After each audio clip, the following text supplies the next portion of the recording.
भाई कोई पागल ही होगा जो हाथी के सामने चैलेंज करेगा, डायनासोर और शेर है उससे पंगा लेगा। मार्केट में ओला उबर का 70% से भी ज्यादा है मार्केट शेयर, फिर भी ये बिजनेस में घुसना, कंपीट करना, वैल्यूएशन निकालना और प्रॉफिट की सोचना हिम्मत की बात है, शायद पागलपन है। सोचा तो ऐसा सोचा कि एक छोटे से स्टार्टअप ने ओला उबर के टायर्स की फूंक निकाल दी, वाट लगा दी। बात हो रही है भैया अपनी रैपिडो की। जैसा नाम वैसा काम। रैपिडो की रैपिड ग्रोथ ने ओला उबर के सबसे ज्यादा कस्टमर्स को खींचा और वो मार्केट का बादशाह बनने चल रहा है। कुछ ही सालों में आज रैपिडो डेली 5 लाख से ज्यादा राइड्स बुक करता है और इसके ऐप को 5 करोड़ से ज्यादा लोग डाउनलोड कर चुके हैं। पर यह सफर आसान नहीं था बॉस। आज के इस वीडियो में पूरे स्ट्रैटेजी को और उनके टैक्टिक्स को सीखते हैं कि कैसे रैपिडो बना। वीडियो स्टार्ट करने से पहले मेरा नमस्कार स्वीकार करिए। मैं हूं बसेश गाला, आपका बिजनेस ग्रोथ मेंटोर और इन्वेस्टर। सभी को जय सिया राम, राधे राधे और जय जिनेंद्र।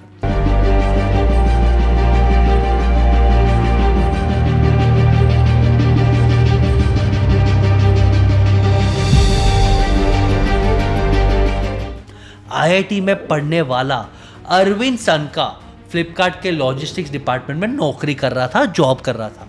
तभी उनके मन में आया कि भाई हम भी खुद का कुछ ट्राई करते हैं, स्टार्टअप करते हैं। द कैरियर ये करके उन्होंने एक कंपनी खोला जिसमें मिनी ट्रक ट्रांसपोर्टेशन का काम होता है। पर स्टार्टअप का आइडिया आया और बिजनेस खड़ा हो गया। इन दो बातों के बीच में कितने फेलियर्स है, खून पसीने आंसू, फ्रस्ट्रेशन, उम्मीदें टूटना, ब्रेकअप्स और स्ट्रगल है, ये किसे पता नहीं है। सेम अरविंद के साथ भी हुआ। 75 इन्वेस्टर्स को मिले लेकिन कोई भी पैसा लगाने के लिए तैयार नहीं था। बोल रहे थे फालतू है तेरा आइडिया। अरविंद बैंगलोर के रहने वाले थे और भैया बैंगलोर का नाम आया तो वहाँ का ट्रैफिक, वहाँ का रेगुलेशन, ये सुन के सब हैरान। तो अरविंद भी ट्रैफिक में फंसे थे। अरविंद ने सोचा कि चाहे ओला उबर करे या अपनी गाड़ी में जाए, टाइम तो वेस्ट होगा ही। यही बात अरविंद ने अपने दोस्तों पवन गुंटुपल्ली एंड ऋषिकेश एसआर के साथ शेयर किया और वहां से एक नया आइडिया शुरुआत हुआ कि भाई टाइम बचाना है, कन्वीनियंस करना है और ट्रैफिक को तोड़ना है, बीट करना है। क्यों ना हम बाइक सर्विस लॉन्च करें और बाइकों पर लोगों को लेके जाए। और भैया इस पर शुरुआत हो गई रैपिडो की कहानी। शुरुआत के महीने में 10,000 लोगों ने डाउनलोड किया था। धीरे धीरे बैंगलोर को रैपिडो पसंद आया क्योंकि एक आदमी को जाना है तो टैक्सी क्यों बुक करे, इतना खर्चा क्यों करे और 2-3-4 घंटे अपने दिन के क्यों बर्बाद करे। और ब्रांडिंग सिर्फ लोगों को सुनकर, लोकल प्रमोशन के साथ साथ ये फेमस हो गया कि रैपिड हो, रैपिड हो, रैपिड हो। जैसे हर बिजनेस में होता है, या भी वही हुआ कि स्टार्ट होने से पहले ही रैपिडो दम तोड़ने लगा। क्योंकि रैपिडो आने के कुछ महीने बाद ही ओला उबर ने अपनी बाइक सर्विस शुरू कर दी कि भाई हम तो स्ट्रांग है, डायनासोर है, तू मुझसे पंगा लेगा, मेरे पास पैसे है, मैं फेंकूंगा और तुझे सरवाइव नहीं करने दूंगा। करोड़ों की फंडिंग वाली ओला उबर के सामने आखिर कैसे टिक पाती बेचारी रैपिडो। बस फिर यही से बुरे दिन चालू। ना इन्वेस्टर्स मिल रहे थे, ना पैसा जनरेट हो रहा था, ये धंधा भी बंद होने के कगार पर था। लेकिन फिल्मों की तरह तभी होता है एक फरिश्ते की एंट्री, पवन मुंजाल साहब, जो हीरो कंपनी का सीईओ है। पवन मुंजाल ने अपने पर्सनल फंड से इनको फंडिंग दी कि भाई मुझे अंडरडॉग्स पसंद है और तू ये बड़े लोगों को लड़ेगा, एक नीश क्रिएट करेगा, तुम्हारे अंदर जो हंगर है उसको मैं एक्नॉलेज करता हूँ। यहाँ पवन मुंजाल के पैसे से ज्यादा उनकी एक सलाह ने रैपिडो की किस्मत बदल दी। पैसे के साथ साथ एक्सपीरियंस और एडवाइस। और ये सलाह था कि focus on pastries not on the cake, यानी पूरी केक की जगह पेस्ट्रीज पर ध्यान दो। बात यहाँ पेस्ट्रीज की नहीं हो रही है, मार्केट शेयर की हो रही है। बस फिर क्या था, पवन मुंजाल की फंडिंग और सलाह लेकर रैपिडो ने छोटे शहरों में एंट्री मारी कि भाई बड़े बड़े शहरों में ओला उबर को रहने दो, हम टियर 2 सिटीज में घुसते हैं। ओला उबर फोकस कर रहा था मुंबई, बैंगलोर, दिल्ली में। रैपिडो ने टियर 2 टियर 3 सिटी में रीस्टार्ट कर दिया, रीस्टार्ट। और अपना काम वापस से शुरू कर दिया। ये वो सिटीज़ है जहाँ ओला उबर पहुँच नहीं पाई थी, वहाँ पे उनका फोकस नहीं था, क्योंकि उनके पास उन्हें लगता था कि वहाँ के लोकल ऑडियंस में इतना पैसा नहीं है कि वो टैक्सीज को अफोर्ड कर पाए, टेक्नोलॉजी को अडॉप्ट कर पाए। इन सिटीज़ पर तीनों दोस्तों ने खूब रिसर्च किया और उन्हें लगा कि यहाँ पर हम अपॉर्चुनिटी जनरेट कर सकते हैं, क्योंकि यहाँ के लोग बस और ऑटो में धक्के खा खा के जाते हैं और छोटे शहरों में एवरेज 12 से 25 हज़ार का कमाने वाला इंसान है, वो कभी भी पर्सनल कंफर्ट के लिए कैब टैक्सी नहीं करेगा। पर यही कस्टमर अफोर्डेबल सर्विस पिच करो तो वो रैपिडो पे जुड़ सकते हैं। और दूसरा कि यहाँ पे ये लोगों के पास बाइक भी है, तो यही लोग सेकेंडरी इनकम करने के लिए रैपिडो के अडेप्टर्स बन सकते हैं, बाइक निकाल सकते हैं एक्स्ट्रा इनकम को कराने के लिए। यानी वही इंसान कस्टमर भी बन सकता है और वही इंसान सप्लाई सर्विस प्रोवाइडर भी बन सकता है। टीयर 2 टीयर 3 सिटियों में रैपिडो ने सिर्फ 3 चीजों पर काम किया।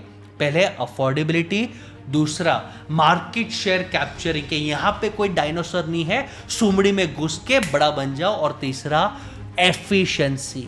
ओला उबर 35-40 रुपीज पर किलोमीटर का कॉस्ट पे जाता था, रैपिडो ने अफोर्डेबिलिटी को देखते हुए 15 रुपए में बाइक सर्विस दी, यानी सस्ता, एफिशिएंट, फास्ट।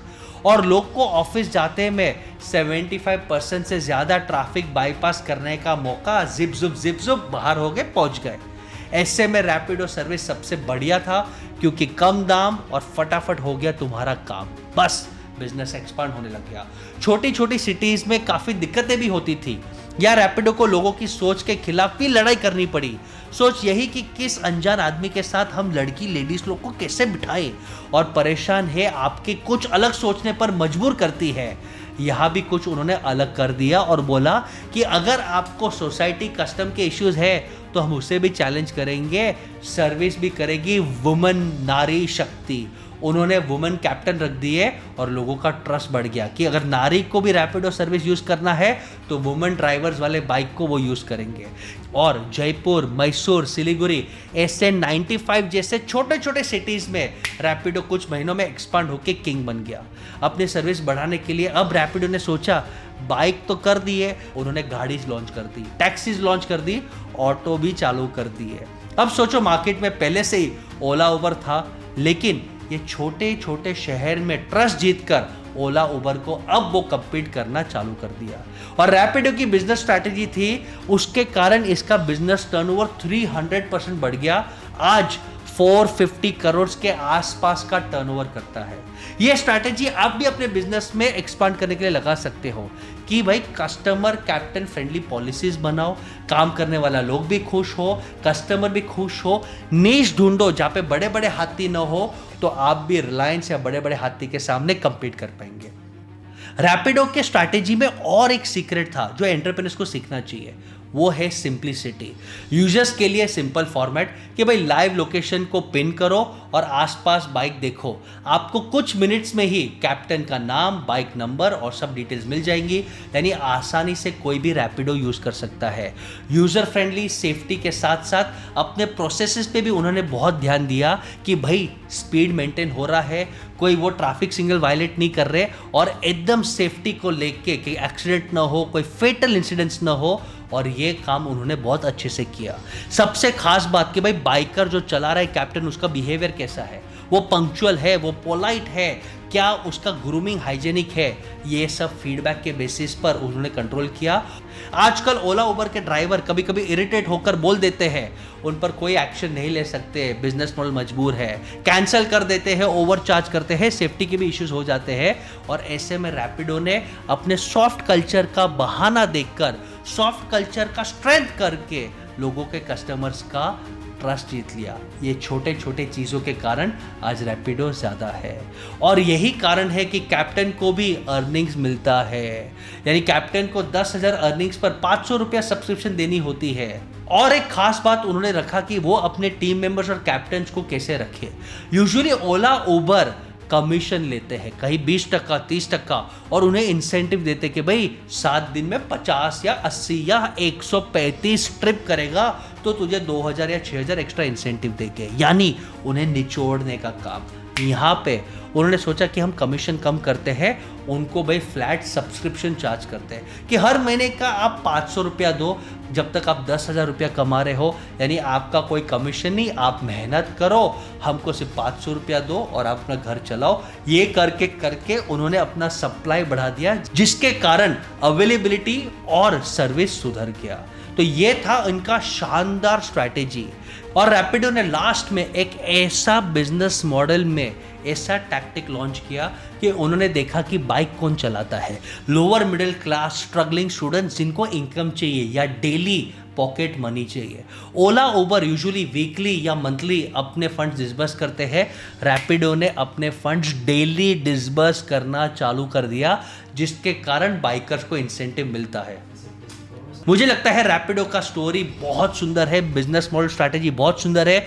हर एंटरप्रेन्योर जो आज डर रहा है कि बड़े प्लेयर्स के सामने कैसे कम्पीट करूं, रैपिडो से बहुत सीख सकते हैं। मुझे बताओ कि आपको ये केस स्टडी में सबसे ज़्यादा पॉइंट अच्छा कौन सा लगा, कमेंट्स में बताना। आप अगर चाहते हो कि मैं आपके लिए कोई एक स्पेशल केस स्टडी कंपनी का या स्ट्रैटेजी का निकाल के दूं, तो वो भी कमेंट्स में बताना। And share this video to rise in business.